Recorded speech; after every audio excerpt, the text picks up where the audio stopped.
আসসালামু আলাইকুম রহমতুল্লাহ বরকাত। কেমন আছেন সবাই? ভালো আছেন?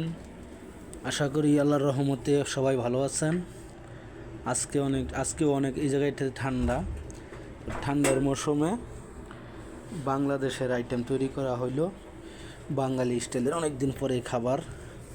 এটা হয়েছে লইট্টা শুটকির বোনা,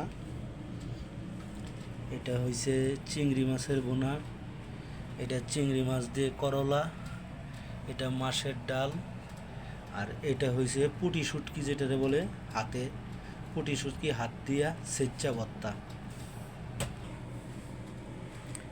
দেখেন তো আমাদের গরিব মানুষের খাবার। সবার দাওয়াত, আসবেন, সমস্যা নাই। রিজিকে থাকলে অবশ্যই খাবেন ইনশাআল্লাহ। ভালো হইলে অবশ্যই বলবেন, ঠিক আছে? তো ঠিক আছে, সবাই ভালো থাকেন। দোয়া করি আপনারা সবাই আল্লাহর রহমতে ভালো থাকেন। আসসালামু আলাইকুম রহমতুল্লাহ বরকাত।